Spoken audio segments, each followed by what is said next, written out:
You are tuned in to Big Boys and Body Slams, three goofballs that talk about wrestling. Throwback and current day pay-per-view reviews.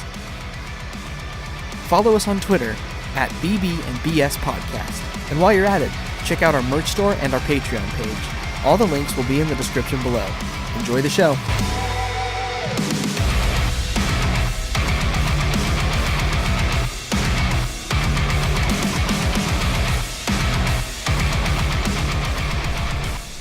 What is up, Holga Maniacs? And thank you for tuning in to another episode of Big Boys and Body Slams. As always, my name is Zach. Over here we got Kyle. Hey guys. And Luke. Hello, lady. The impression is back and in full swing. Thank you. How the hell are you, fellas? Oh, Good. man.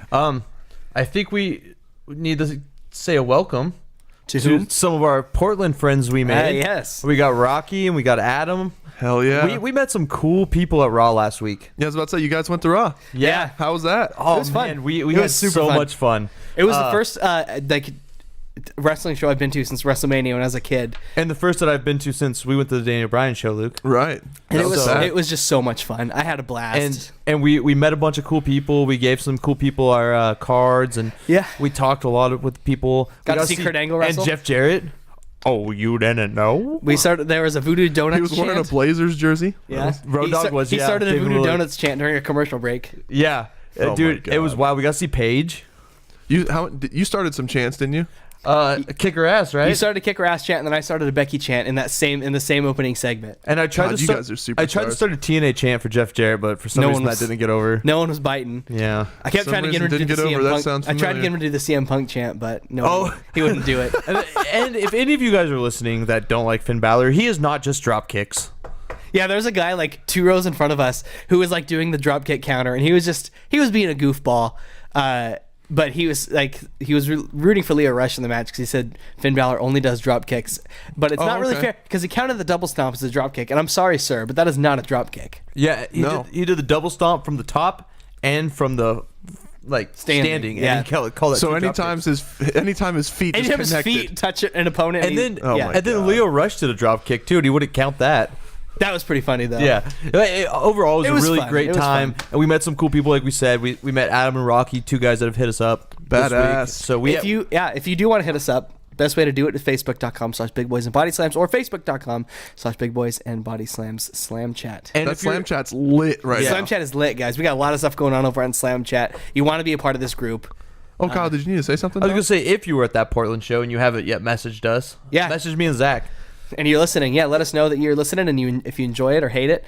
Speaking of enjoying it or hating it, we got to get those iTunes reviews up. So let's leave some reviews over on iTunes. And only liking it a lot. I was about to say, Only 5 stars. There's no love or hate. It has to be Just love. 5. If you like it, 5 stars. If you don't have anything nice to say, don't say anything at all. correct. I feel like we're starting to get a lot more people that we didn't know in person to message us. Yeah, and like talk to us about the show, which is awesome. We got our buddy Joe, not the Professor Joe, my buddy Joe, who is a friend of the podcast now. We got Greg and a bunch of others. Well, We're we've getting got a fun little following. complete strangers telling us like, "Hey guys, I love the show and I can't wait to listen to every single episode." And That's I how don't it know about starts. you guys, but like that good. feels so damn good. Yeah. Speaking of episodes, what do we got today on the docket? We got a Valentine's Day special. Happy Valentine's Day. If you're listening to this on the day it releases, you'll be listening the day before Valentine's Day.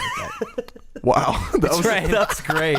It's right there anyways. you know? So we Just did wait some- till Thursday to listen get you all to this. prepped and ready. So we did some solid St. Valentine's Day Massacre. Yes. 1999. Which is the February pay-per-view, kind of which typically in the past was kind of like a WrestleMania filler, Like a throwaway card. show. But they stacked this show. The main events were stacked of this show.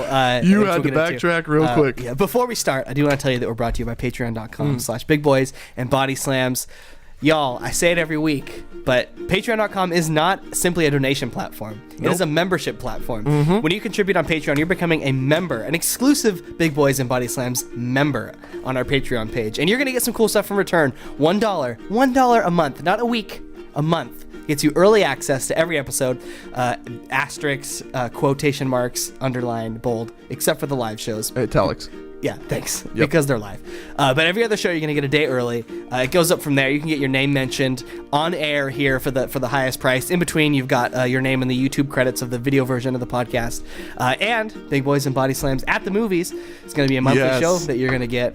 So check out our Patreon page, patreon.com/Big Boys and Body Slams. Join the BB&BS army, we think baby. you will enjoy what you see. Now, with that being said, should we get into today's show? Can I mention we said this is St. Valentine's Day Massacre. This is actually St. Valentine's Valentine's Day Massacre in your house. Oh, that's right. It's in your house, technically. This is the 27th episode of the In Your House pay-per-views and is the second to last pay-per-view. What was the last to be in your house?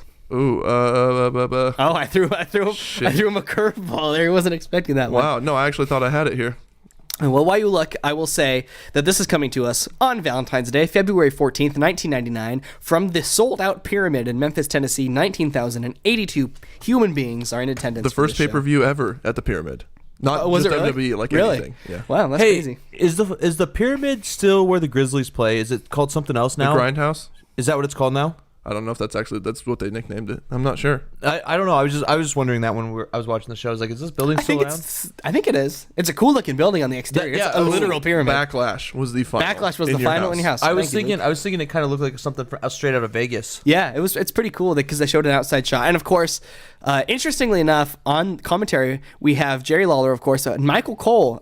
Is play-by-play. Young ass Michael Cole. And he's a little bit green on the show. He says some things that make me chuckle. Well, and he kind of stutters a few times. And he doesn't say that anything connects. Not one thing connected. He didn't have the connection in his repertoire. There are no F5s. No, that's true. Correct. And then so I do say I kind of loved this opening video package. It was very main event heavy, but we can see why as you watch the show. I mean, that's Attitude Era pay-per-view. So it's essentially just like this big band, like old school, like lovey-dovey song. I love this. Over this like Valentine. Over this like sepia-tone footage of like McMahon and getting his ass kicked by Stone Cold for 5 minutes. It was hilarious. What's not to love about that, right? It was great. It was awesome. They did throw some like ministry stuff and some other like smaller feuds towards the end, but it was 90% focused on Austin and McMahon. And it was great. It was a fun little video package. Also, I want to say the crowd is hot for Jerry Lawler Because they're in Memphis, of course, his hometown. Yeah, they're doing. Anytime the camera cuts to him, they're doing Jerry chants. Oh, they're going nuts for They're the going King. nuts. Huge. Did you see there was a big Jerry or a Lawler for mayor sign in like the third row? It was like a big banner sign. Yeah, and he was talking about running. He was talking about running at the time. Cole kept making comments about Lawler running for mayor, and Lawler would make those comments too. He lost by a landslide, I believe. To who? I don't know. Was it Glenn Jacobs? No, Probably for the best that he lost that race. Definitely. And then after we get introduced to the commentators, we go right into our first match, which is going to be Gold Dust Oh God. versus Blue Dust. I'm just reliving this. I'm reliving this. So the whole storyline behind this is the Job Squad and Gold Dust have kind of had in for each other for a while now, and the Blue Meanie thought it was appropriate to do some gimmick infringement and become Blue Dust. And I have to say, regardless of what you guys think of the Blue Dust character, man, he nails like that essence of Gold Dust. Totally nails it. I love Goldust. I love Gold. This era me Gold too. Dust was Yeah, just man. for sure. To be honest, it's crazy looking at Goldust now because he's a better worker now than he was back then. Like he's better now. But his character back then was just so good. Yes. Well, and it was interesting too, just like because he was very androgynous at a time when you didn't really see that in professional wrestling very often, and the fact that he was like so accepted by the crowd, Yeah. I think goes a long way to just how solid of a character he was, and maybe one of the best ever in wrestling. As character wise, yes. Yeah. And his peers love him. Well, and so many people consider him. There's so much speculation on, where'd the Attitude Era start? Where were the roots and all that? But his character was doing the edgy shit before anybody else. Oh, for sure. Anybody else. For sure. And it was just out there. It was so weird. Yeah, I loved it. And so he has the classic, the widescreen entrance as he comes One out. last thing about him, Yeah. is they're kind of, they gave R-Truth a U.S. title run right now, and I would love to see Goldust come back and have one more kind of title run. Could be a tag team, could be a U.S. something. You know what, short. man? Put the U.S. title on him. They're not doing anything with it. They gave R-Truth. So. Why not? Is Booker T still able to wrestle at all? He had his last match he just had his last recently match. for his promotion. Shit. Sorry, man. No, dude, that was like one of the best tag team combos ever to me because it was so fun. Then they tried recapturing the magic with R-Truth, but it never never really there. Can I be honest? Yeah. I loved Star and Goldust. Did you? I didn't have an issue. I me loved too. it. Yeah, me I too. thought it was so fun. But anyway, yeah. Get to this Hey, match. was this match really fun? Let's get into this. Okay, match. but Blue Meanie. Oh, yeah, yeah, no, You go can ahead. describe the entrance and shit? So he came out to the Gold Dust music, but instead of everything being a gold hue, it was blue. And he's wearing a blonde wig. He's wearing a blonde He wig. gets blue fireworks. Yeah, he got blue sparklers, as Michael Cole called them. And then as he came out to the ring, he had a robe and he derobed. But instead of wearing like the jumpsuit like Goldust was wearing, he was wearing like an extra long like pajamas. A onesie? yeah, like a onesie. And They also showed like a little video package right before this of Blue Meanie, doing the blue dust shit. And there's one where he's just completely shirtless. yeah, But all blue. yeah. And on a couch just, doing Covering Looks his like Will junk. Smith and the genie. He does. I think Disney took a little of the inspiration from Blue Dust and applied it to the genie here. Oh, let's get this. Let's get into this match. So the bell rings and Goldust jumps Blue Dust right away, hits him with a nice looking spine buster. Goldust is just attacking old Bluey in the corner, really coming out like a house of fire here, really feeling the anger and the frustration from the copycat here. And then Blue Dust escapes the ring and he starts strutting up the entrance ramp like he's going to leave, but Goldust meets him outside, sends him right back in. Really bad looking basement drop kick to Goldust by Blue Dust, and then Goldie lifts up Blue Dust like onesie, like gives him a wedgie and just like smacks his bare ass a bunch just of times. spanking his ass, yeah. And then he sets up for the Shattered Dreams. The crowd is hot for that. Blue Dust counters it with a boot, and then he misses. Blue Dust goes up top, misses with a top rope moonsault. That was actually. It was great. Yeah, that was a great. beautiful Great. moonsault. And then it allows Goldust to hit the curtain call out of nowhere for the victory in 3 minutes, and that's the match. Goldust wins. Was this the end? Was this it for this like feud? They just started, hadn't they? Yeah, but, they like, just started. But it wasn't. It was just a thing. I think it was one of those like quick. You get it here, you get it done. Here you go, Meanie. Here's your pay-per-view spot, pal. Yeah, that's kind of pretty much Get how I out took of our it. sight. You know what's weird? When I was a kid, I remember Blue Dust like being like way more of like a thing. Like I remember Blue Dust being like way more relevant. Well, and I think he was just so over the top with all of his blue characters. Yeah, that's true. Because Right. that's he thrived on that gimmick. Like when I think Blue Meanie, I think Blue Dust. Like that's the first What? character. Oh, from see, the I movie. guy? I think Yeah. BWO. yeah, the blue guy. Yeah. See, I think Blue Dust. I'm with Luke for once. Okay, that I was love kinda you. rude. That was that was a really nice moment.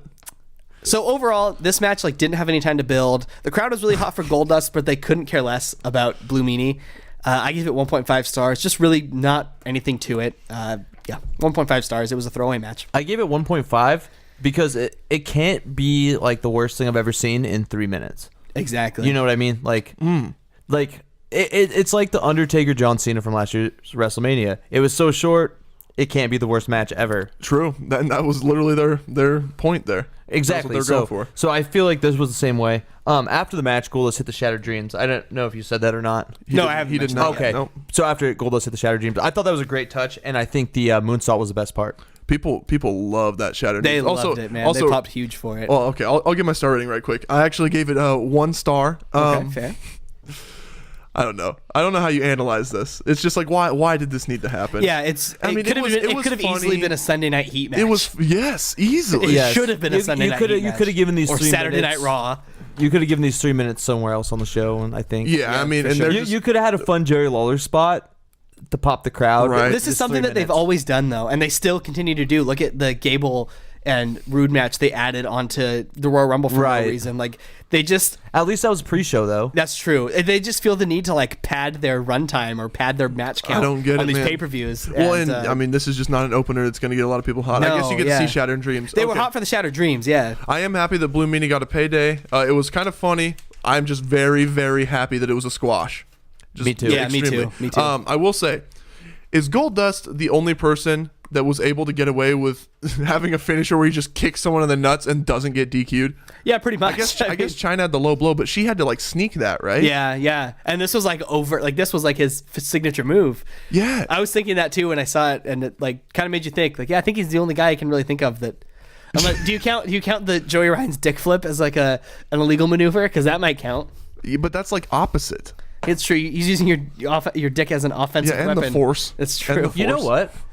Thinking about like I'm just kind of analyzing what Luke said and was like thinking about it, Yeah. and that's something I've never thought of. Yeah, like it's a blatant illegal move. It's straight dick trauma. Yeah. It's a DQ on a stick, yeah, man. Yeah, Yeah, like thinking about it now, I was always like I'd always pop for that move, but now I'm thinking about it, I'm like, wait, Those refs and that inconsistent refing, man. Luke's right. Ooh, Yeah. we're on it today. It's an illegal huh? move, dude. The He's right. chemistry. Me and Luke are 2 for 2 today. Dude, we just had to Zach, sit right fuck next you. to each other. Oh wow, okay. Yeah, quit. Shall we move on? All right, love you. Yeah, go ahead. Okay, so as Kyle said, post-match, Goldust hits the Shattered Dreams, and everyone goes crazy. And then we get a quick video package showing the altercation that Vince and Austin had on Sunday Night Heat. Essentially, there's a lot of stipulations in this match between them. So they set up that Austin put his spot as the Royal Rumble winner and basically his title match at WrestleMania on the line. Vince won the Royal Rumble. Vince won the 99 Rumble. He did. And then he relinquished his spot at WrestleMania. And then HBK did that little, he was commissioner. Yeah. Since you're checked out, that's right. Austin is checked in. That's right. Right. So he's putting that title shot essentially on the line. Vince has promised to not have any corporation members interfere in the match, which is going to be in a steel cage. Mm-hmm. And if Austin strikes Vince at any point before the match, it's off. So there's kind of a lot going on.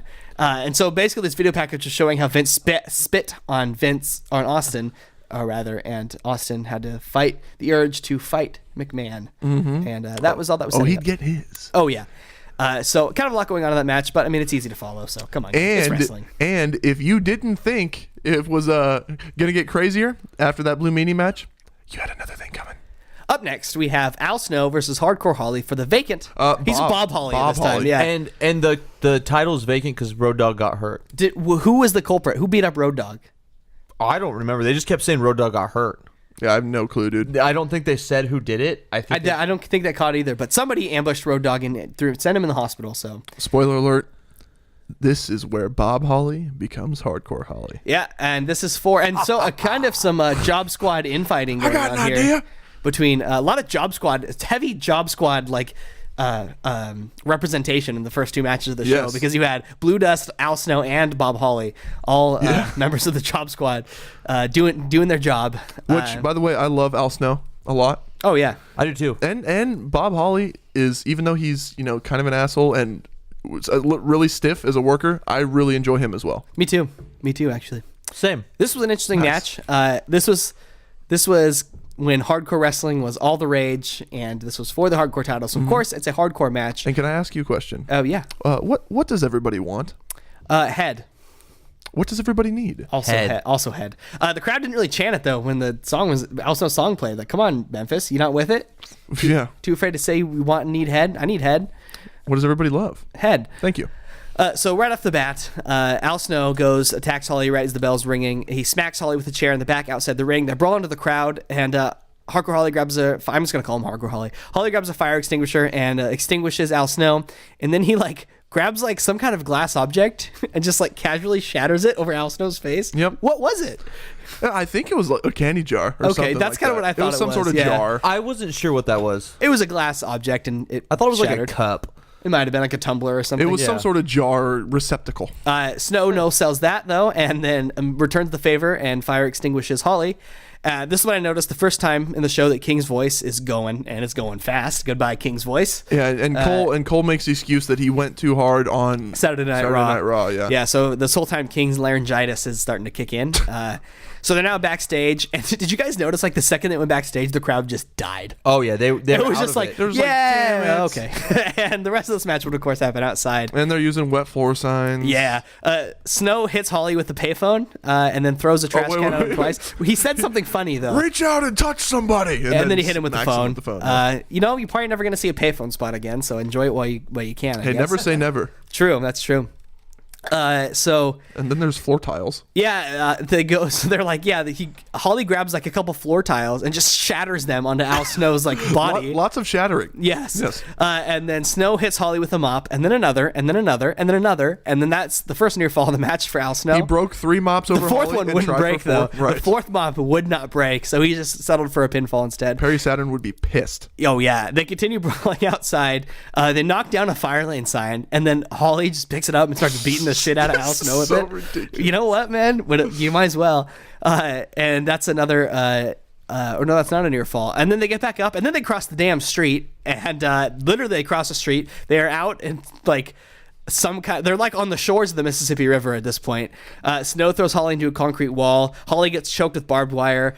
Oh, as Al Snow yells at him, what do you think of my girlfriend? Her name's Barbie Wire. Just starts choking him with the barbed wire. Yeah. And I also love, like, there's a shot when Holly's, like, getting the barbed wire off him, and he just looks so agitated and, like, annoyed that somebody would do that to I think you. he just always looks He's pissed. like, God damn it. Not again. I will say that this whole time, Cole is trying to be sort of shoot with it and be like, well, yeah, Bob Holly's trying to get away from the Sparky Club image. Yeah, they Sparky kept- plug. Yeah, image. They kept bringing that up. How he doesn't want to be the spark plug anymore. And also how he's a welder by trade, which he actually is. Oh, okay. That was that's his good. job when he was wrestling. One of my favorite parts of this match was Al Snow, like, picks up, like, a long piece of lumber, but when he goes, like, back to hit him with it just breaks. And then he just, like, hits him with the stub of the lumber. I laughed at that. That was pretty funny. Oh, it gets even funnier. And then directly after that, there's like a bundle of twigs, and these aren't like big sticks; they're like twigs, and they're like leaned up against this small concrete structure. And then Holly just throws Al Snow into the twigs. Of course, they all break. They're quarter-inch thick twigs. There's even an attempted wheelbarrow spot somewhere in there. Oh, that's right. I do believe Snow got tossed in the wheelbarrow, but it didn't go anywhere. Well, no, he threw Holly in there, Oh, he and threw then Holly it in. fell over, and he's just like, screw Yeah, this. that's it. Screw it. And then Snow tosses Holly into the Mississippi River, and then he goes for like some kind of something, and then gets tossed in himself. So both men are. It was like a crossbody. Yeah. Yeah. So both men are kind of just real wet now. And he just Lawler says ducked. something about shrinkage here.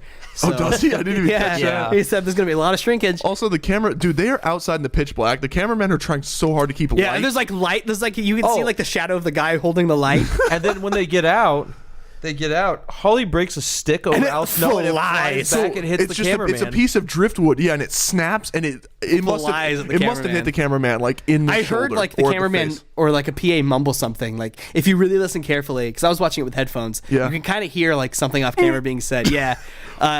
So the stick spot is good for a Holly near fall, and then Holly lays Al Snow like on a roll of fencing that's out, and then he like Yeah, rolls chain him link. up in it like a chain link burrito, and then pins him to win the match and the hardcore championship. Despite Al Snow's shoulder very clearly being up in the air from the very start of the pin, his he's shoulder was off waving the it ground. up in the air. Yeah.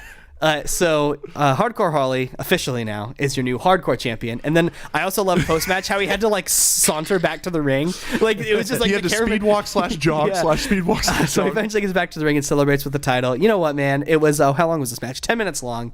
It was kind of fun. I kind of liked it. This was so I give it crazy. 2.5 stars just for the pure craziness of it. It was a fun match. It was worth a watch. I gave it 2.25 because it was fun. I liked it. It was good stuff. Yeah, it was fun. Yeah. It was no clinic by any means. It was something. Yeah.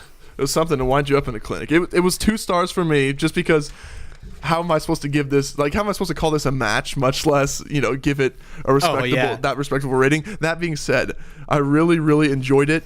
You wouldn't even see ECW back Do in that the day crazy doing stuff like it this. was just so silly.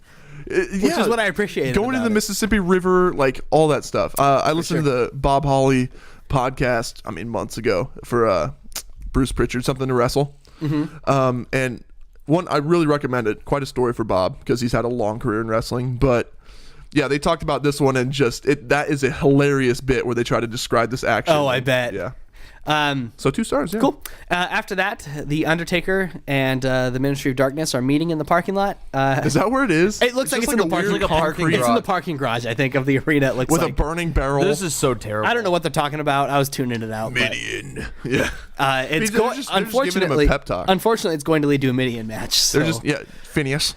Yeah, Big Boss Man versus he's just pep Midian. talking him. That's it. Midian, I'm just gonna get right into this match because it sucked. Midian brings an eyeball to the ring, so that you got that to look Elderhide. forward And to. Jerry Lawler and Michael Cole were going nuts. He leaves it with the announce team, and then Lawler's like, "It's dripping!" like starts freaking out. And Cole has a few questionable calls in this match. Like, folks, this will be a good one. Yes, that's exactly what I was going to. In I fact, said, "Yeah, sure." In Cole. fact, Michael, I highly doubt that. I highly doubt it's Yes, going to be yes. a good one. So Boss Man destroys Midian with some really stiff shots in the corner, some nice forearms. This was probably the best part of the match.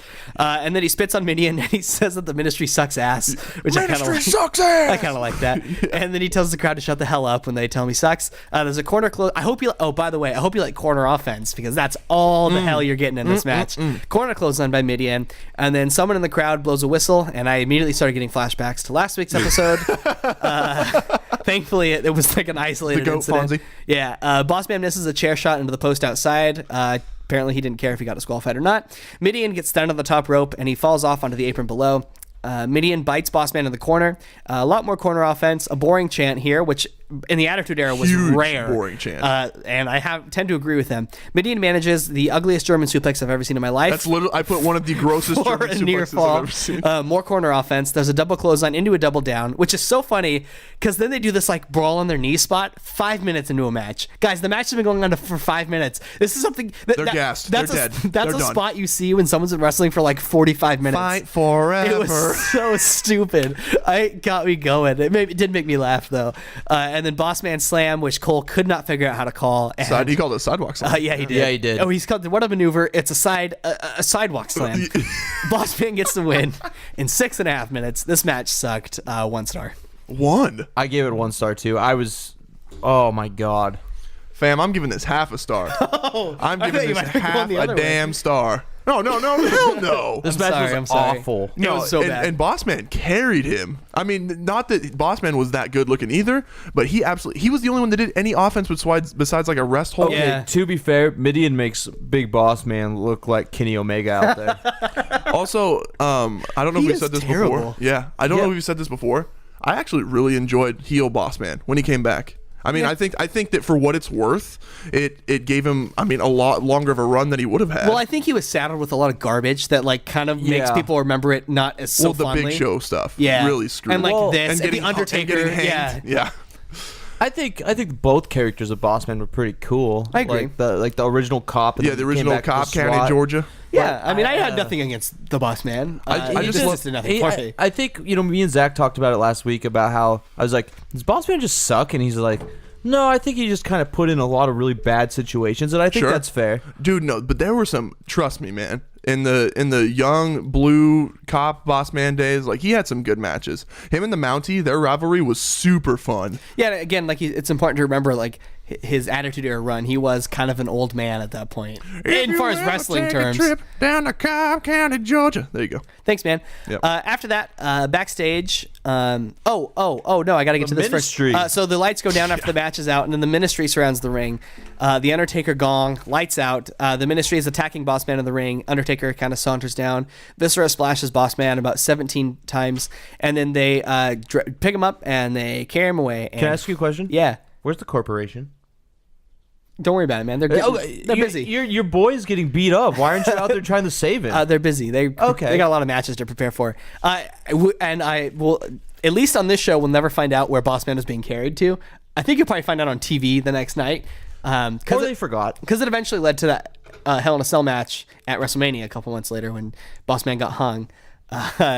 So that happened. And now after that, backstage, D'Lo and Mark Henry with Ivory are being interviewed by Kevin Kelly. Do you remember what they said? Because I didn't write anything They down. said that if Deborah gets involved, Ivory's ripping her clothes off. Oh, yeah, that's the thing. So Ivory's going to be accompanying Henry and D'Lo to the ring, and of course Deborah is going to be accompanying the tag team champions Owen Hart and Jeff Jarrett to the ring, and that's kind of teasing some infighting, and maybe we'll get to see some puppies if we're lucky. Bosom shots. Yes, that's the reason they exist in this match, and the match I am referring to is Mark Henry and D'Lo Brown with Ivory versus Jeff Jarrett and Owen Hart with Sir, Deborah. Yes, It's not just any Mark Henry. sexual chocolate. I want to get it on. And this is for the tag team titles that Hart Get it right and on. Jarrett currently hold. I love the sexual chocolate music, man. I marked out when I heard it. I didn't know he was doing it this early. So Oh, yeah. I was like into Oh, it. yeah. I was like, sexual chocolate. And I'm pretty sure do you remember the Sammy bit? I want to hear Kyle's take on this. Do you remember Sammy? Mm-mm. So Mark Henry was crushing on China real hard for a while. I remember and, that. Wait, was Sammy the, oh my God, you got a penis? Sammy was the, oh my God, Yes, you I got a do penis. remember that. Yeah. So Mark Henry, I got to say something. do it, buddy. I kind of think that's funny. Like even today, Sure. it's kind of funny. Sure. It kind of gets a laugh out of me. It's his delivery in that scene when when you find out, God. oh my God, you've got a penis. It's just kind of funny. I don't know. I think honestly, It's a juvenile, but I kind of liked it. no. I guess this isn't. It's not. It wouldn't make sense with any of the other programming on WWE, but it might be more acceptable now. I feel like there was a lot of Howard Stern shock value. When this then, happened at the time, yeah, I feel like it would be. I don't know. I mean, well, the only reason I say that is because transgender is obviously a lot more of a thing. Yeah. Hey Kyle, Yes. What do you think about the angle when Mark Henry accidentally dated a transgender woman? Okay, so I feel like it would be less accepted now because it's making fun of them. But I have to say, I was telling Luke when you were in the restroom, I kind of thought it was funny, like the reveal. What are you talking about? I was never in the restaurant. I've been here the whole time. Oh yeah, sorry. Kind of funny though. I just have to say, I had to say it as an aside. I kind of liked it. No, it's definitely kind of funny, but it wouldn't fly today. It would be looked down upon now because it would be making fun of transgender wrestlers. And at that point, I want to say I am proud of AEW for being progressive and Signing Nyla Rose and giving her a chance. Yeah, same. I love it. You're like the hype man for every other promotion while we're doing WWE pay-per-view reviews. No, it just that's kind of. I mean, that ties into today. Oh no, you're right. No, I love it. I'm just a hype man for all wrestling. Woo-hoo. Oh, except for Midian wrestling. Phineas. This was within a month of Ivory first debuting in the company. Oh, really? By the way. Oh, okay. So she is her and Mark Henry kind of have a thing going on. So before the match, Mark Henry presents her with a bundle of flowers and some chocolates. And then the match begins. Henry and Owen start. Owen slaps Henry in the face and then instantly gets his receipt because he gets tossed hard into the corner. Big clothesline to Owen, and then D'Lo is in. Bulldog to D'Lo by Owen, and then Jarrett is in. Slapnuts. Slapnuts comes in, hits a nice drop kick to D'Lo, and then a nice power slam by D'Lo for a near fall to Jarrett. Deborah is up on the apron to distract Mark Henry, but D'Lo swoops in and just saves him. Deborah's really young and absolutely tiny here, as far as just super skinny. Deborah's one of the most generic people I've ever seen. She's the Dolly Parton of wrestling. Yeah. She just, I don't know. There's not from an iconic standpoint, but just from an appearance standpoint. I could see it. I can definitely see it. There's a double clothesline to D'Lo as Owen gets tagged back in here. So some of the heels doing heel stuff. A nugget chant, which I always appreciate, directed at Owen. Also, Owen's selling his ass off. I'm missing. And then Jarrett comes back in. There's a nice double team spinebuster forearm dive by the heels, and then Hart comes back in. He gets suplexed by D'Lo, and then there's an enziguri to D'Lo. Hell of a. And then D'Lo flips it, he sells it with a front flip, which is not the way you see it enziguri sold very often, but I kind of loved it. And that's an Owen Hart near fall. There's some more double teamwork by the heels. And then King, did you guys notice this when King drops a subtle jab at Wrestling with Shadows? When he talks about how Owen's not wrestling with shadows here. He's got a good partner. Or it might have been vice versa. But I did. Nice little jab there, King. I almost wrote that down, but then I was writing something else. But I was like, wow. Owen hits a spin kick on a blind tag for a near fall. And then Hart goes after Henry, allowing a double team action to a distracted ref by the heels to D'Lo. A big lateral press for a D'Lo near fall. And then D'Lo hits a huge powerbomb out of the corner to Owen. Sky high, bro. Yep. And then Jarrett gets tagged in, and right here. Yeah. When they tag Jarrett in, when Henry tags in, he calls Jeff Jarrett Jeff Hart. Cole does that. Yeah. Oh, I didn't notice that. He awkwardly calls him Jeff Hart. Jeff Hart is in, and then Henry's in. Prepubescent Cole. Henry takes out both of the heel opponents, and then he misses a corner splash, but D'Lo hits a heel kick on both guys, and a spine buster to Jarrett for a near fall. So apparently D'Lo's legal. I never saw a tag, but that's okay. Get used to it for the end of this match. There's a leg drop to Owen, and then D'Lo goes up top for the lowdown. But then Deborah distracts, and then Ivory gets involved and starts going to fight Deborah, and for some reason D'Lo gets off the top to break it up. No, dude, hit your finisher. The match is over. Yeah. You got the match won. Let him do their thing. Plus, it was D'Lo that promised. Yeah. It was D'Lo that promised. So stupid. If Deborah gets in the way, come on, D'Lo. every thread of that 2 set sleazy body is going to get. That's what he literally said in the backstage segment. And now he's breaking up. What, D'Lo? Come on, man. Makes you look dumb, dude.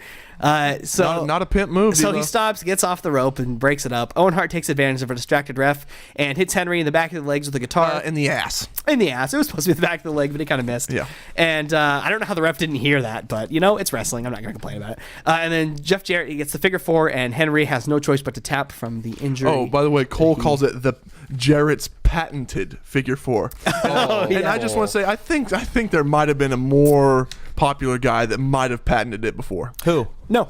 Buddy Rose. Oh, yeah, there you go. And Henry taps. The heel champions retain in heel fashion in 9.5 minutes. So I didn't really care for this match, guys, I have to say. I like a lot of these workers, but there was just some nonsense toward the end. The legal man was just switching at will, and I just hate how D'Lo didn't hit his finisher and win the match and went and broke up the thing. I gave it 2 stars. Go ahead, buddy. Okay, I gave it 2.5. I was kind of disappointed with the ending too. It was kind of weird, but the match wasn't bad. It was fun. Like I thought Owen was selling his ass off. I thought Jeff Jarrett was getting some good moves in there. I thought Jeff Jarrett looked better here than he has in a lot of times, except for Monday Night Raw last week. Slap nuts. I am not a big fan of the Mark Henry sexual chocolate thing. I just thought it was so dumb. But whatever. I liked the match.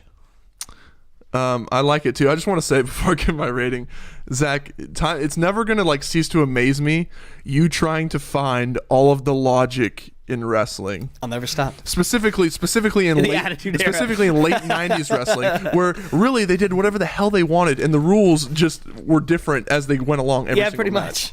much. I gave this 2.5. I really enjoyed it. I love D'Lo, no, top 10 wrestler of all time. Sorry, I don't really mean that. That was just in a random wrestling forum, and this dude was just defending it till the end. But D'Lo, absolutely underrated. He's got the swagger. You could hear in his promo he didn't have the best chops on the mic, even though he did have the swagger. I will say, to me, he's got one of the best signature/finisher combos. I love the Sky High. It's almost like a pop-up power bomb, but it's like a two-handed choke slam sort of a thing. And then of course classic lowdown. And of course the lowdown. Love the lowdown. Yeah. Cool. So yeah, 2.5 stars.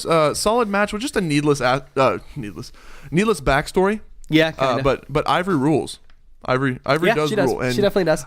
I like Ivory. I just wish that she got to wrestle. She got to be women's champion, so she got her due. Yep. But they always try to start them off as managers. It seems. It's like, dude, just let this girl do what she does best. So post-match, Deborah and Ivory finally get into it, and Ivory rips off Deborah's top, but the heels cover up her bosom with the tag team titles, and they storm out. No bosom shots for us. No, close, but no cigar. So after that, Kevin Kelly is interviewing Mankind backstage in some kind of boiler room, of course. And then they cut to footage of The Rock ambushing Mankind earlier. And while Mankind was training with Bob Backlund and the Iron Sheik. Yeah, two of the most random guys to train you ever. Essentially, The Rock's two old crazy dudes. And The Rock, to his credit, logically, if you want to talk about logic, this makes sense. He's going after Mankind's legs, so he can't stand in the last man standing Mankind match. even put him over. Yeah, in he this did. promo of that was a smart thing to do. Yeah. Did you notice what he was hitting him with? Was it like a coffee thing? Yeah, it was just like a coffee dispenser that he grabbed from catering. Yeah. Hey, you got to use what's available to you. And why is it reminds me of the weapons you'd find in SmackDown 2 on the PS1. Yes. And why is Bob and Iron Sheik not trying to help their buddy out? There's a shot of the Iron Sheik just literally standing there, yelling and at he's him. got a look on his face I don't have time for this shit, man. But he's yelling at him. He's yelling at The Rock, and he's like, stop it. I wish that he was cussing at The Rock, and it was just bleep, bleep, bleep, bleep. Break your back, make you fucking up, bleep. And then after that, we cut to a video package of the Val Venus, Ryan Shamrock, Ken Shamrock saga. So Ryan Shamrock is storyline Ken Shamrock's sister, and she has taken a liking to Val Venus. They're dating. They're in love. Porn star, and Ken Shamrock takes offense to that, and that sets up this match, which is also for the title. Also, go ahead, Earl Hebner didn't want his refs reffing this match because Ken Shamrock was being really mean. So Billy Gunn, badass Billy Gunn, being really mean. Yeah, so he was just a lunatic and was attacking everybody. Is that not being very mean? It is being very mean. Yes, somehow. It is. I will mention somehow. You want me just to attack you? Would that be nice? You do it on almost weekly on the fucking podcast. So, I should mention. So Ryan Shamrock, kayfabe, Ken Shamrock's sister. They were definitely doing it on the road. I just want to make that clear. Cool, man. Thanks. Yeah. So this is Yeah. Val Venus with Ryan Shamrock versus Ken Shamrock, the current IC champion, with Billy Gunn as So a Ryan special Shamrock referee. is Ken's sister/girlfriend. Thanks, Luke. Yeah, That's really what I was and getting also to. Val Venus' girlfriend. And this is for the Intercontinental Championship. So Billy Gunn, it's being played up how he equally dislikes everybody. So he's the perfect choice to be in this match. So he volunteered to be the ref. And also, one little touch is when Ryan and Val make their entrance. I love how Ryan Shamrock is wearing a dress that is very similar to the towel that Val Venus wears to the ring. I thought it was a nice subtle touch. I didn't even notice that. It even had the slit in the leg, where his towel splits. I didn't catch It's a good, that. nice little subtle touch. Is Val Venus? I mean, granted, the wrestling acumen doesn't compare. Is Val Venus the Attitude Era version of Rick Rude? Well, how the whole sexual exhibitionist thing. I could buy it. His Attitude Era is Kelly. Venus, sure. Venus cuts a very brief promo and says hello to all the ladies, and then the match begins. So Shamrock, once again, the theme of the show is somebody rushes somebody else as the bell rings. This time it's Shamrock rushing Venus as the bell rings. Venus gets a brief upper hand, hits a corner chop to Shamrock. Shamrock returns with one of his own. And then Gunn with a very relaxed pinfall count here. And then a spin kick to Venus. And then Venus gets sent so hard into the corner he goes down, gets back up and gets clotheslined out of his socks by Shamrock.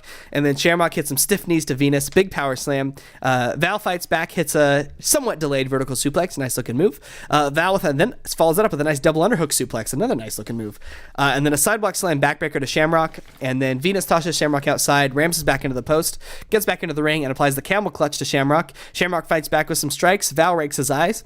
A really great sequence when Val has Shamrock in the sleeper, and he's telling Gunn to ask him, and Gunn's pretending like he doesn't know what he's supposed to ask him. So he's like, "Ask him what?" It had me rolling, dude. It was great. Billy was the star. Oh, Billy's always a star. And then Top there's 10 of all time. Yeah, Sure, man. And then a friend of the podcast, Billy Gunn. Also, have we plugged that Twitter? What's that Twitter handle? Billy Gunn Facts? yeah, Something like that. I'll find it. So there's a knee to Shamrock for another lackadaisical near fall by Gunn. Shamrock plants Val with the DDT, and then Gunn won't count the 3, counts 1, 2, doesn't put his hand down. Venus recovers and applies the sleeper once again. Shamrock counters it into a nice suplex, and then a snap power slam by Shamrock for another slow near fall. Val Venus with the bridging fisherman's German suplex for another screwy near fall. A roll up for a Shamrock near fall. Val gets up top, but he gets tossed down by Shamrock. There's a spin kick, an ugly Hurricane Rana, and then Shamrock doesn't go for the pin, and even Billy Gunn's like, "Stay on him!" Like, what are you doing? Which is funny. Even the commentary had picked that one up.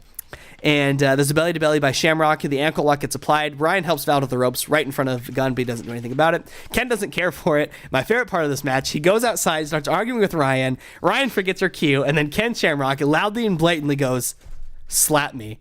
And then Ryan slaps Ken. Okay, I need to start wearing headphones when I watch these. It was so loud. You could have farmed it on your heard TV. it. It was loud.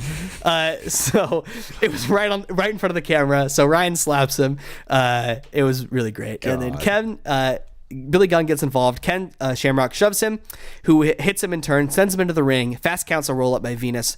And Venus wins, and he is your new Intercontinental Championship in 16 minutes. Post-match, Gunn and Shamrock brawl, and then he comes back in, and he beats up Venus, too. Billy attacks, but Val. Yeah. Both men. Pronouns, pal. Got him. I don't know. This is another match that kind of just didn't do a ton for me. There was some nice action in this match, particularly by Venus. I thought he looked pretty sharp. Hit a lot of like nice technical looking suplexes, and Gunn provided some comedy. I don't know how I feel about like this big rivalry coming down to a third party. Like this was supposed to be like a heated personal rivalry, and to have like a third party have such a hand in it, I don't know. It didn't sit too good with me. Well, it's just all screwy Russo finishes. I gave it 2.25 stars because it wasn't a horrible match by any means. I gave it 2.5. I loved it, actually. I really enjoyed it. I really loved Billy Gunn. He was killing me. That Twitter account is at Billy Gunn Fact. He's hilarious. Yeah, it's great. Follow it. He says, "First things first, I'm not Billy Gunn, definitely not Bar Gunn." So we know who he's not, but I love this match. So I had a lot of fun watching it, and Billy Gunn, there were a couple things like when Ken Shamrock was coming out, I believe, he just perches himself up on the top rope. Billy Gunn is just laying on the top rope, just he's doing like the laying there. tranquilo thing. Yeah, and then it was great. And then he was just being funny the whole match, and I thought Shamrock and Venus both looked really good. You know, it's kind of funny. For what you would expect, it was actually Ken Shamrock, the one working stiff, and not Val Venus. Oh, you did it. Okay, yeah. I gave it 2 3/4. I really enjoyed it. The screwy ending, was, but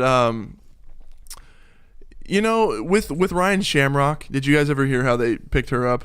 So. I can't remember which episode of the Pritchard pod. It was Royal Rumble 99. Oh yeah. Very, very educational, by the way. Bruce called up one of his buddies who was a DJ at a strip club, and like he was part of a band, and one of the bandmates' girlfriends was Ryan Shamrock, and well, not literally, but and so they got her like on a one-off deal, and it was supposed to just be that one thing where she's in the crowd and it's whatever. But then Russo kept demanding that they bring her back. And Pritchard's like, hey, like, you got to sign this girl to a contract if we're going to continue to have her on TV. And then didn't get it. Luckily, there was no trouble there. But yeah, they just picked him up from a random girlfriend of a band that plays a strip club. Slap me. That was my favorite part of this whole match, by the way. That I had to pause the match because I was laughing so hard at that. So after that, we get a this is Val Venus's first individual title win. Oh, okay. Should say. Congratulations, Val. There's a post match after that. There's a video package hyping up the DX. Oh, I'm so sorry. What? I got to add this. Yeah, go ahead. You had to have been proud because after Billy Gunn beat up Val, he gave the best rapid crotch chop. Oh yeah. Like he was like on his arms were like on fire. Yeah, we've seen you do that a time or two, and boy, it was great. It was great. Right in Val's face. The crowd loved it too. Biggest pop of the match. After that, we get a good video package hyping up everything that's been going on between DX and the corporation. So you're just gonna skip right by the beautiful Mr. Sacco shirt commercial, huh? Oh yeah, I didn't write that down.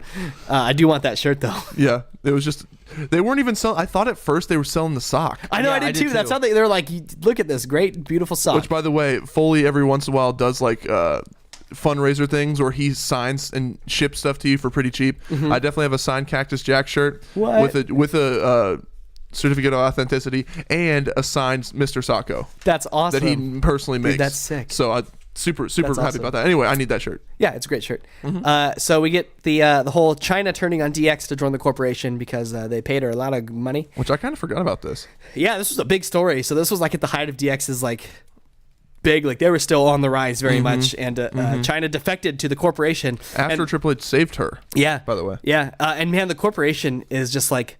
They are probably the top heel faction in the company at this point. Oh, they are all over this show. They are all over this show, and they are very hated. And so this was a good rivalry. The match is going to be Triple H and X-Pac, the DX contingent. There were a little too many video effects for that package. From yeah, they like would do this thing where like repeat. Somebody would say something important and it would repeat. Also, can I say something? Yeah, of course. I didn't like Triple H's pants in this match. I love them because they're red and he's supposed to be part of DX, who's green, and then Kane's red, and I was like, colors clashing here. I think he should be wearing green pants. He had green pants. I've seen him. Yeah, no, he did. So I don't know why. But he's worn these red ones multiple times. Yeah, but why would you wear it when you're facing Kane, who's wearing the same colors? That's like going to a Mariners game and wearing Angels this, outfits. but you're not going to see Ryan Shamrock was wearing a fucking towel for a dress. And then Mr. Q and Shamrock had to say "slap me." I just loved that so much. I thought that was so funny. Okay. Slap me, Zach. Let's get into the match. Oh, and by the way, they're hyping this up as the first like actual mixed intergender match in WWF. I don't know if that's true, but they like went out of their way to say it several times. When it's like one-sided intergender. Yeah. So if at any rate, kind of groundbreaking stuff here. Trips does his little. Are you ready? Yeah, I was having NXT flashbacks because that's like his big thing now in NXT. I guess flash forwards. Well, that's awesome. He also called China a big jacked up bitch. I loved that. That made me laugh. I went, just Rest like in that. peace, China Hall of Fame this year. Oh, yeah. She better. Should have been there. She should have been there years ago.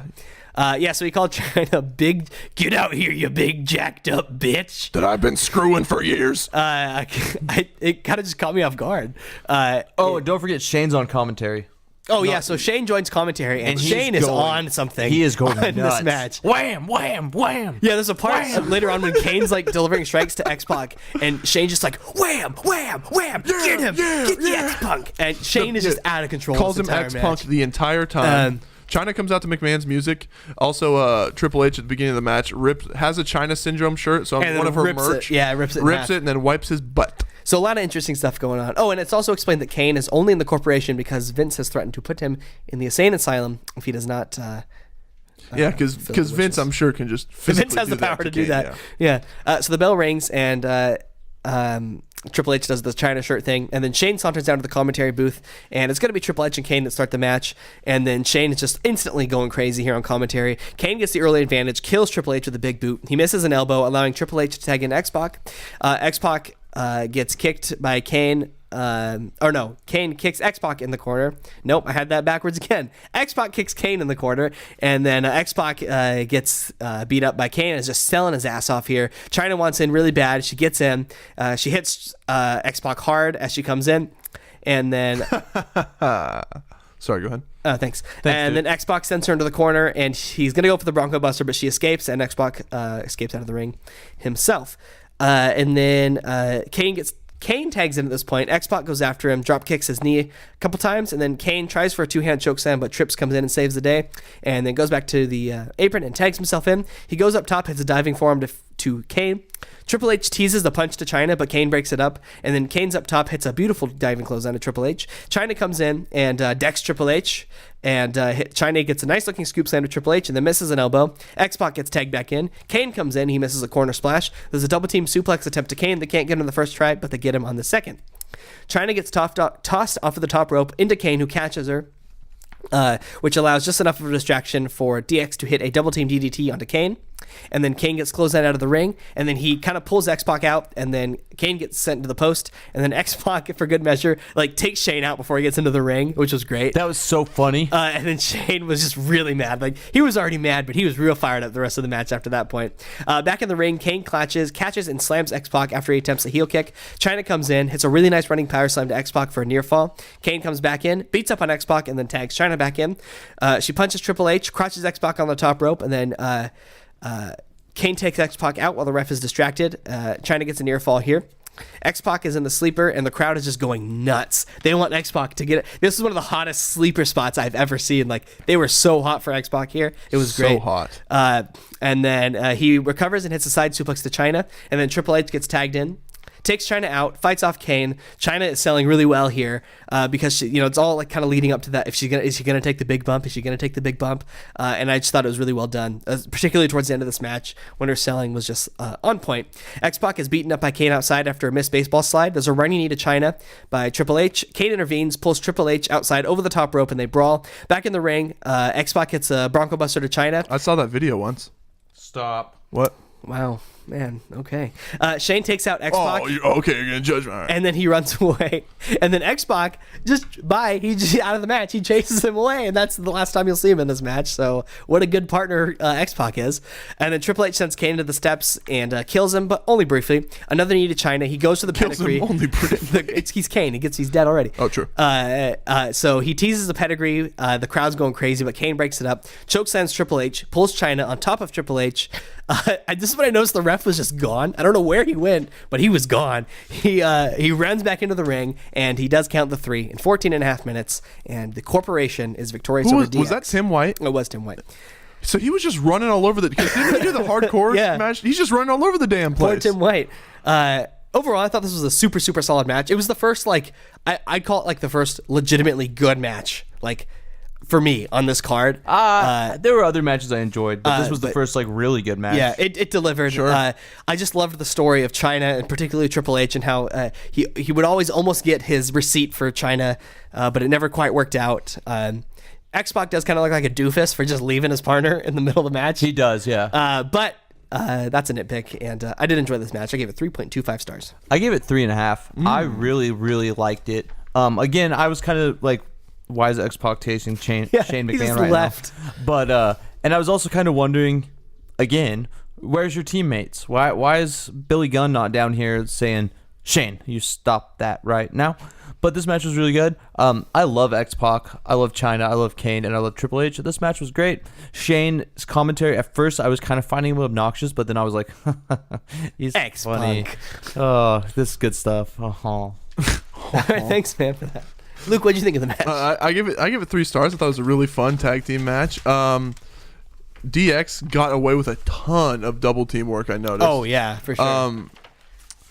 It's kind of the opposite for me, Kyle. I thought Shane was hilarious at first, and then it just grated. But then it was just whoa, and then just X-Punk, and so eventually it's okay. Yeah, at first I was like, what are you doing? But then I started listening more, and I was after I was laughing when he went wham when he was doing that. Oh my god! But once he started, just screaming over Cole couldn't even get a word in. It was okay, all right. It was kind of the fun. That's what made it so satisfying when X-Pac took him out halfway through the match. Oh yeah, but then it just fired him up more. It was great, and DX, man, they were hot to try. Yeah, they were. Man. People loved them. So fun, and Kane took that stair bump like a champion. Big stair bumps are so satisfying. He was dead. He recovered really quickly, but he was out. After he got thrown to the steps. So it was good job by Kane. After that match, Cole and Lawler are hyping up the Last Man Standing match, and they even cut to the 2 ambulances that are in waiting and ready to go. I really like that a lot. And then we got to a video package, and what can you say about this video package? One of the best stories in WWF history. This rivalry? Just this long-standing rivalry, and the championship was going back and forth. I mean, there's so many great moments from The Rock, the recreation of the screw job that led to The Rock winning the title, to Mankind winning it on Raw with Austin's help, to their Brutal War Rumble match, to Mankind winning it back on Halftime Heat. I mean, so many like marquee moments in their rivalry turned friendship later on. And it was just a great video package. I mean, it's fun to relive all those moments. Yeah, that historic Raw was just a little over a month before this. The Brutal Royal Rumble match was just 2 weeks after that, and then 2 weeks before this pay-per-view was Halftime Heat. Yeah. So man, they had 2 months of just being on fire. It's awesome, and it's all going to culminate right here. Well, technically they'd have one more match, but I'll mention that at the end. True. And this is going to be The Rock versus Mankind, who is the champion, in a last man standing match. It's about the only stipulation match they haven't done. And it's going to be, and I have to say right off the top, man, last man standing matches, when done right, are one of my favorite match stipulations ever. I love i.e. Last Man Becky Standing. and Charlotte. Yeah, Becky and Charlotte, Gargano and Ciampa from TakeOver. Yes. Last man standing match. If you can do it right, it's one of my favorites, and this certainly lived up. Well, that's to that really for me. like, it's a good way to, get some no disqualification rules in and have a long classic. Yeah, because it's going to be a long match, hopefully. But you have to have two good workers. Oh yeah, and good workers they had here. I need Mankind's Attitude Era tie, by the way. Did you notice that? Yeah, it was great. I loved it. Taker and everyone all over. I loved it. I need that. So as the bell rings, Mankind. Oh, one thing I do wish to interrupt myself. I kind of wish they would have done like an introduction, like you see a lot now. Like, in this corner, he is the challenger from Miami, Florida. They didn't do that, and I don't know. I feel like when you do, it's a little touch, but when you do it, like it really aids to like the big fight feel of championship matches. And it's not a huge thing, but it's kind of something I just noticed. Like, I wish they would have done that as the bell was ringing. Was Michael Buffer still doing the WCW main events in '99? Probably, yeah. So didn't have to be Buffer. Do you think? But do you think that maybe they did that on purpose? You could have had Gangrel do it. That would have been good. Do you think that they did? Do you think they're avoiding it because to separate themselves from WCW? To contrast. Maybe it's possible. And ECW, remember, they were doing it for every match. So it's possible they just wanted to be different and get right into the action. Just a little touch. One thing I do want to say here with Mankind, the one thing I've noticed, like with Mankind's button-up shirt version, he's a lot more goofy. He's a lot more. They refer to him. They don't call him Mankind that much. They call him Foley. Foley, a lot. And did you guys notice his tie? Yes. Yeah, we talked about it. Yes. Oh, sorry. What you had to what? I had to do something. Oh, okay. He was playing The Simpsons again. Yeah. They call him Foley a lot. Yeah, I try noticed to that. Blur the lines, but I mean, I guess they do make this Mankind way more human. Yeah, that's true. This once he started wearing, once he's transitioned to the car crash music, I was like, so Mankind turns his back on The Rock, allowing him to attack him right as the bell rings. And apparently Rock's attack from earlier dislocated. Yeah, his knee was dislocated from the attack earlier. So of course the Rock is targeting the leg, obviously too, so he can't stand in the last man standing match. Soon after that, though, I'm so sorry. Did you notice also that at the very beginning of the match, Foley puts his hands behind his back and turns his back to The Rock and lets him get a cheap shot? Yeah, I mentioned that. Oh, sorry, Dad. That's okay. Like Harkins to the Royal Rumble. So soon after that, Mankind belts The Rock with the title, and first kind of near count of the match because The Rock gets up at 8.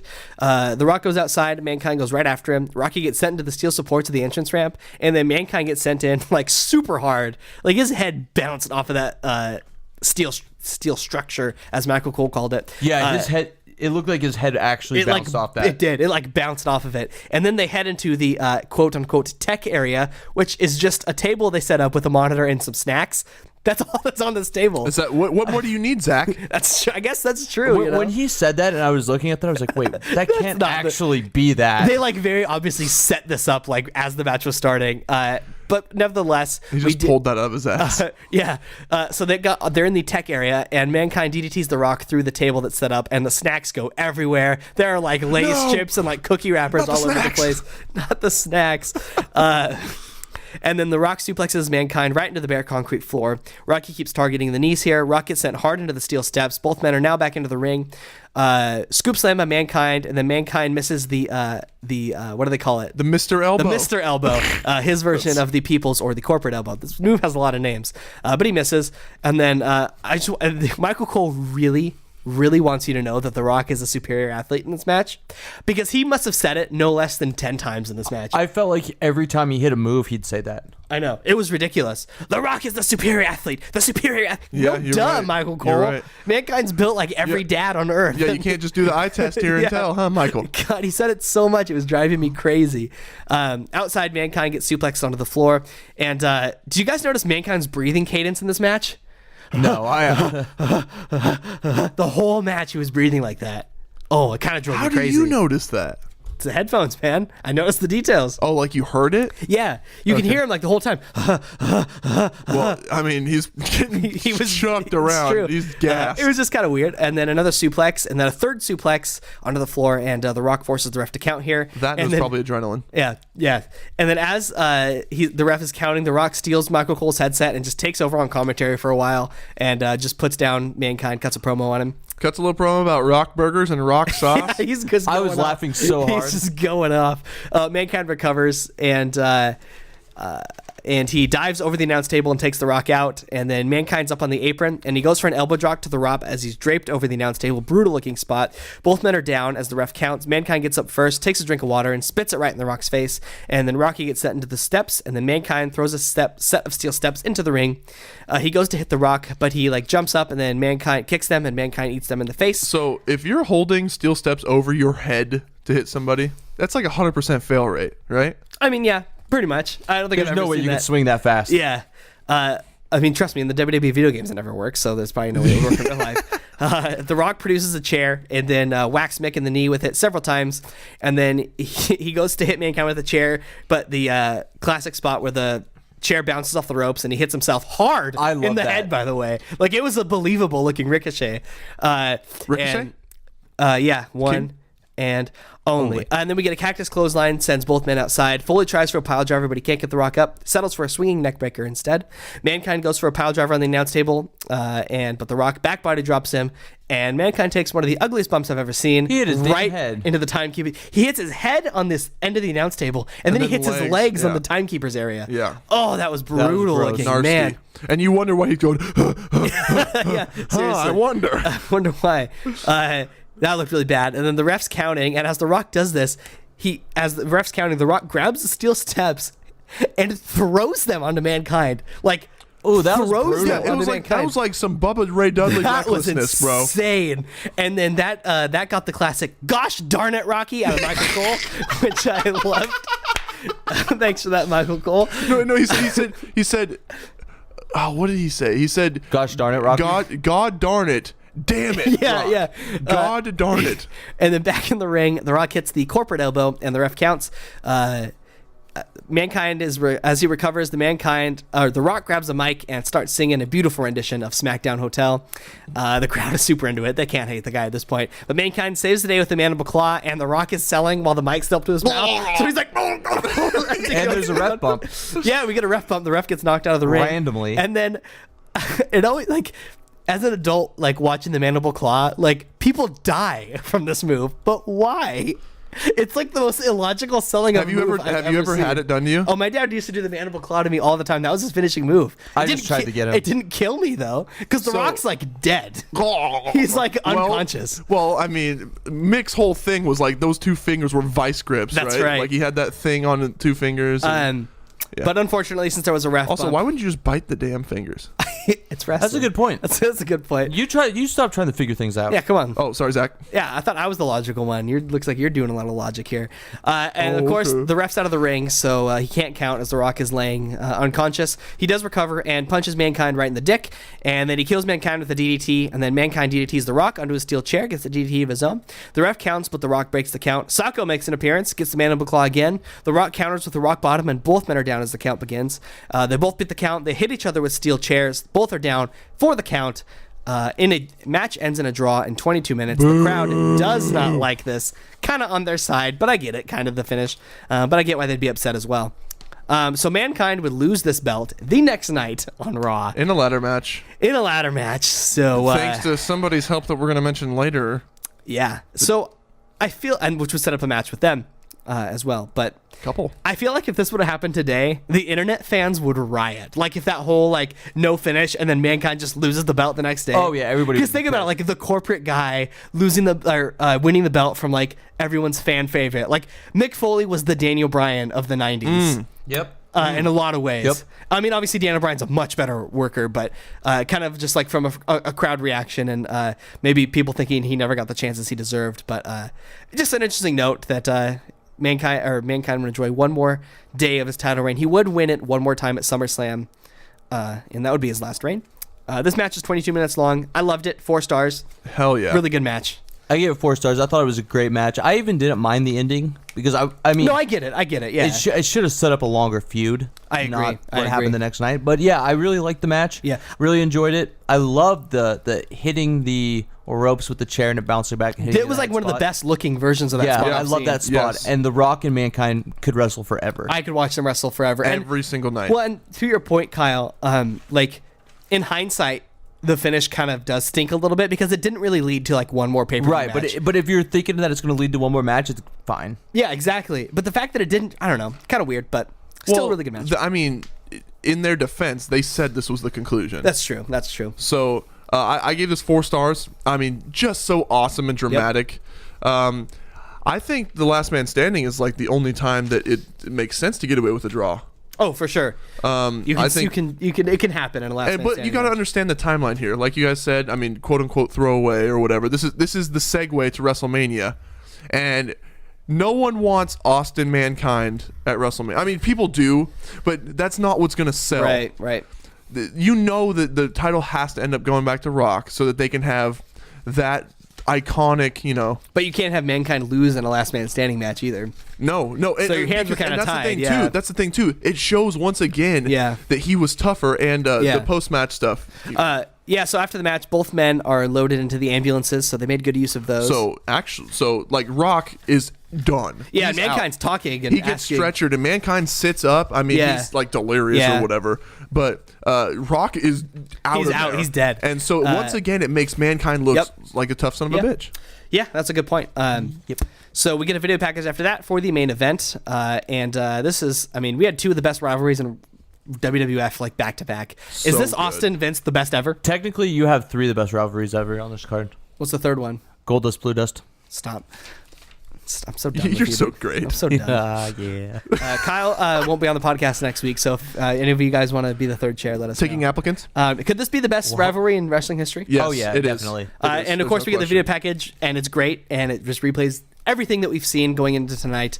Again, the stipulations are Austin is putting his title shot at WrestleMania on the line. Mm-hmm. Vince has promised no corporate interference in the match, and Austin was able to make it without striking McMahon, building up to the match, which leads us to the main event of the evening, which is Stone Cold Steve Austin versus Vince McMahon in a steel cage. Steve Austin. That was really good Finkel, dude. Thanks, man. I love it. Something I did love about this kind of pre-match was you got to see the ring crew putting the cage together. You don't get to see that very often. Which there's really not as much to it as you'd think. No, it's just like a bunch of panels with like stakes. Well, and you know what? So this was, if you, I mean, you've noticed, I'm sure, but like this was the black version of the big blue cage. I loved this cage. This was the last time they used it. Really? Yes, yeah, I believe this is the last time they used it before like they this moved on to cage. the chain link. I like this which cage. the chain link's already like constructed, so they would just lower down. Yeah. These They had to actually put these up. you had to like Yes. connect to the Yeah. posts. It was So, cool, but seeing the nice little touch by them. It was super cool, and you saw like I mean, there's some of that ring crew that looked pretty athletic. One of them yeah. was looking like Sabu bouncing on the ropes right there, man. They're probably performance center guys. I mean, they didn't have a performance center back then, but you know, the equivalent. Yeah. We do get Stone Cold versus Vince, and goddamn, Stone Cold was so cool, guys. He was so over. It's He was crazy. so he's cool. still so cool. Oh yeah, for He's sure. gonna be so cool until he's dead. 100. Oh, for sure. The crowd is just so into him, and then Vince comes out, of course, to No Chance. I'm sorry. What? I saw this the other day, and I should have tagged you guys on Twitter. Did either of you see Stone Cold dancing to "Never Gonna Give You Up" Yes. with, Yes. with shades Yes. on? Oh Classic. my god! Classic. Thanks for that. So Vince comes out to No Chance. He's freaking yoked. He's huge. Gigantor. He's just beefed up here. Vince takes his sweet time getting into the cage, drawing a lot of heat from the crowd. Austin eventually gives up and chases him around the ring. Vince climbs inside of the cage. Austin climbs on the outside, and then Austin gives up and jumps down. But it appears that he's injured his knee. No. So like Vince pops him, and then Austin makes it look like he slips. Yeah. And then sells like he just hurt his knee really bad. So apparent knee injury for Austin. So Vince decides he's going to take advantage of it, get some offense in. But good old Steve was just playing possum that whole time, and he Typical ambushes rattlesnake Vince, move. sends him into the cage wall, chokes him with a microphone camera cable. Which is one of Vince's like legit least favorite spots, by the That's way. why Dana Bryan got fired from we did the Nexus days. Vince gets dumped into the crowd. Austin beats McMahon's ass all over the ringside area. Vince eventually recovers and takes down Austin. They brawl back into the crowd again. They eventually make their way back to ringside. Vince is just getting destroyed. Vince tries climbing away several times, but Austin keeps pulling him back down. Eventually he pulls up. He climbs up with him. They get to the very top of the cage, and Austin bonks his head on the cage, and McMahon falls so hard. Guys, Oh, yeah. so hard onto this announce table. His back just bounced off of this announce table. Yeah, he didn't land clean through. He landed like half on, half off. So his spine, like the center of his spine, hit the side of the announce brutal. table, and so like he could have like broke a vertebra. Yeah, it was sure. bad. A stretcher is brought out. There was one thing earlier. Oh, yeah. Austin, I just love this because Austin's taking his time and just whooping his ass. He sits in he sits in one of the chairs near the timekeeper, just like take a little break, and then goes back to whooping. Oh, yeah, I McMahon's love ass. that, yeah. So I don't know. I love those little nuances. So a stretcher gets brought out. Paramedics affix a neck brace to Vince and load him onto the gurney. Also, Yep. Cole, you could tell, tries to get his JR moment here. He's broken in half. No. He literally said, he might be dead, as McMahon is clearly just writhing around and moving. I'm glad you wrote that down because I definitely noticed that. So they got him out of the gurney. He's saying he doesn't want to be moved. We cut back. Finkel goes to announce Stone Cold as the winner, but he steals the mic and says, "That's bullshit." And he claims that the match hasn't even started, so how can somebody win? That's a good point, Austin. Yep. He says, if you want to see me finish this can of whoop ass, give me a hell yeah. Hell yeah. Everyone says hell yeah. He chases down the gurney, wheels it back to ringside, dumps Vince out, beats him with the backboard. Finally, both men are in the ring, and this match begins. Ding, ding. Austin clotheslines McMahon and rips his neck brace off, hits a diving elbow to Vince and then another. Stone Cold calls for the door to be open, but Vince rolls over and just flips the bird to Austin, which you don't do to Steve. He gets inspired to get back into the ring here and deals some more punishment. Vince kicks Austin right in the dick and goes to climb over the cage, but Austin stops him and dumps him hard back into the ring. McMahon's taking bumps in this match, guys. Hell yeah. McMahon gets sent into the cage, and he's busted open now. He gets sent into the cage again. Austin goes to climb over the cage, and then Vince, just with the best facial expression I've ever seen. Desperate. Just desperation, anguish, pain, all of it. On his knees, double flips bird. him the bird again. Double. Blood dripping down his face. The double bird. Yeah, I loved this. That image is just iconic. It is. Man. I loved it. Austin gets back in, keeps killing Vince. He eventually calls for the door to be open, stuns McMahon for good measure, gets down to trash talk him, and then out of the ring, Paul White. Literally.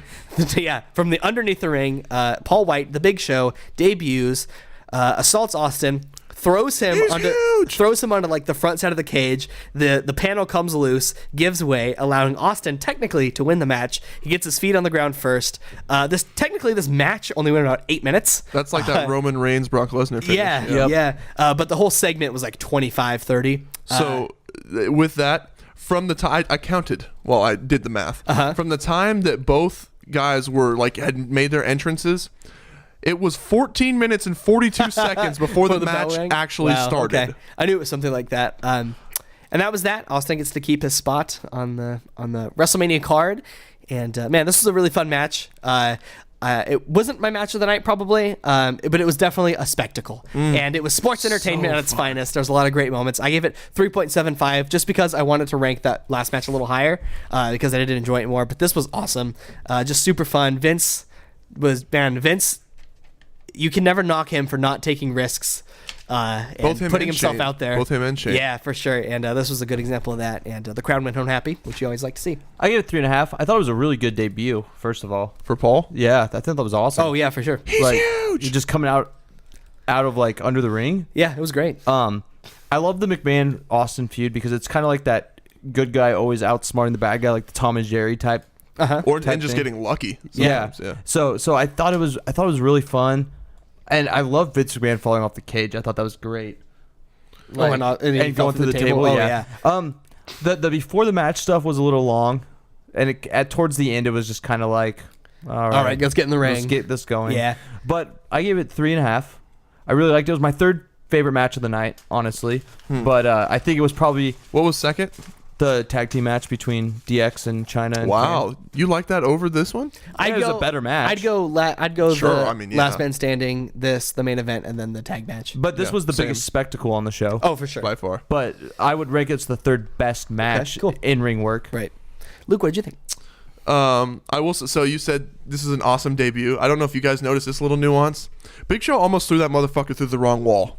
Did he really? I didn't notice. He teased going towards the announce tables, or like looked and he was about to throw him that way, and then I think Vince turned him around, or Austin turned him around, or somebody. Oh, wow. Like, that's the wrong one, dumbass. And so like he gets sent through the other wall. I gave this 3 3/4. Cool. Dude.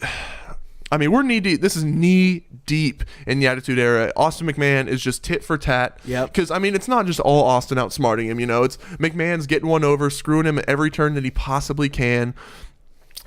It's just how satisfying, how satisfying was it to be a WWF fan back then? You got to see Austin just whoop the boss's ass on a daily basis. And it never got old. Nope. It never got old. You said you didn't, you were getting kind of sick of, Kyle, you said that you were getting kind of sick of the outside stuff. Yeah, it just kind of drug on. Sure. To me, like, that only you could feel the tension like in the building. They just wanted to see him get his hands on him, and so I think that really built the suspense. I loved the storytelling. While it wasn't much of a match, you're right, I loved the storytelling in this, and that image of McMahon on his knees, it's great, bloody, flipping the double bird out of desperation.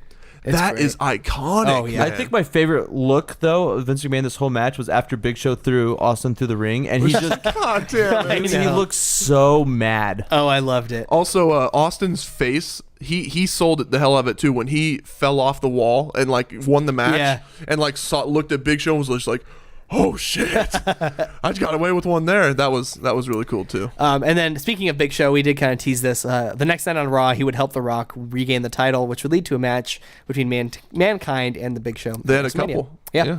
And that was how we went off the air with Stone Cold standing tall. How'd you rank the show? So overall, I gotta say, the trend kind of continued with Attitude Era shows being like an underdeveloped like undercard, and then that main card just being like really good. But this was like the best of the Attitude Era to me. Like, this is what I remember the most about the Attitude Era in like one show. Like the Vince Austin, The Rock, Mankind, the Corporation, the Ministry of Darkness kind of sprinkled in there. Like, when I think Attitude Era, and DX. And DX, yeah. So you got a lot of that on the show, and kind of made me remember why I was so fond of the Attitude Era. Whereas these last few shows were kind of making me question, like, man, is the Attitude Era what I remember it being? We romanticize it. Which we do. Yes. But this show kind of like remember, like, oh yeah, there was some special stuff that happened in the Attitude Era, and that was all on display here. Unfortunately, the first two matches on this card really had me snoozing, but the last three matches particularly, and the hardcore match too was fun, but really had me going. I give the show a B-, super solid. Loved those last three matches. I'm giving it a mid B. I think the last three matches are like why you should watch the Attitude Era. Yeah. Yes. And then I think the hardcore match also was pretty good. It was fun. There's those two matches that were really shitty, but then there was the Intercontinental and the tag team title match, which I liked both of them, and I really liked the hardcore match. And I really, really loved the last three matches, so I would give it a solid B. I would also say watch these three last matches. Like, you don't have to watch anything else on this card, but I think any wrestling fan should go and watch the last three matches. All three of them are relevant to the Attitude Era. They're important to the industry, and they're all worth a watch for sure. This is easily the best Attitude Era pay-per-view we've watched, kind of as you were alluding to. I gave this one a B as well. Because here's the thing, man.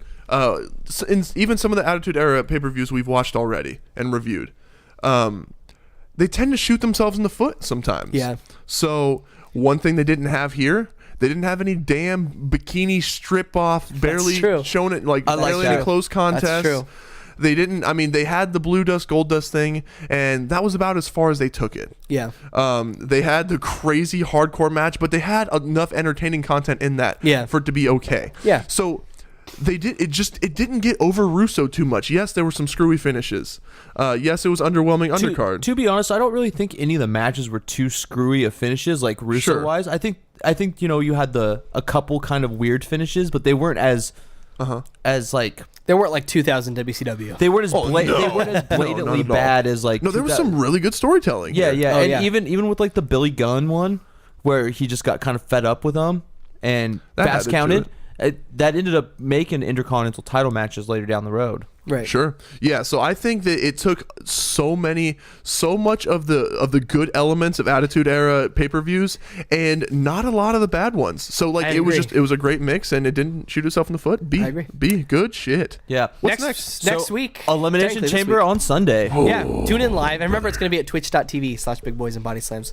We're going to be streaming on Twitch And then exclusively for our live So shows. we got Elimination Chamber Sunday, and then the next show we're gonna have is gonna be kind of a tearjerker when we got No Way Out 2004 with Eddie Guerrero Eddie's winning big his win. title. So you guys are going to want to tune in the next few weeks. And Elimination Chamber stacking up to be a pretty all right show, I think. I'm definitely disappointed Ollie's out of the match. But I am we'll too. See, we'll see who gets put It's put fixing in up there. to kind of be like a Stutters. like- Yeah, Matt that was Morgan. a Bubba Red.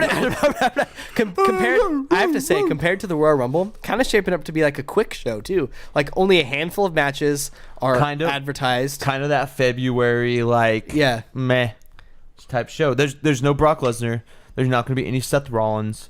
Right. There's a lot of guys missing this show. This definitely feels like more of a SmackDown show than a Raw show to me. And I know yeah. because there's no Raw exclusive Elimination Chamber match. SmackDown Superstars are in both Elimination Chamber matches. Yeah. The title match is going to be there. There's probably not. Is there There's- even going to be an Intercontinental title match? yeah, on the Bobby show? Lashley versus Leo Bobby Balor? Lashley and Leo Rush versus Finn Balor in a handicap match. well, okay. But then also you got like the SmackDown Tag Team Champions being defended and Yeah. nothing about the Raw ones. So it seems kind of like one of those, just watch our pay-per-view, see what's Yeah. happening. They kind of need to Hopefully figure shit- out the tag I stuff. agree. The tag title scene. SmackDown is fine. Like Sure. even with They the need some new teams, but they have the formula figured out. But SmackDown has the Bar. They have the Usos. Yep. They have the New Day. Shane McMiz is fine for right now. I agree. It's fun still. You need to get them out of there soon. You got the bar just kind of hanging around. But on then you have SmackDown. Gallows and Anderson. Oh, I meant Gallows and Anderson. I'm sorry. Yeah, you have Gallows and Anderson. You have Sanity if they'd ever get used right. You got the Colognes. Okay.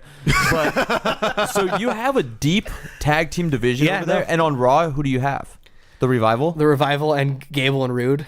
And then Lucha House Party. the Lucha House Party. Ugh. The Edge Heavy Heads. Machinery. Woo, woo, woo. Woo, you know it. All right. Well, that was our show this week. Yeah, we'll hope you tune in on Sunday for the Elimination Chamber. We love you. Bye.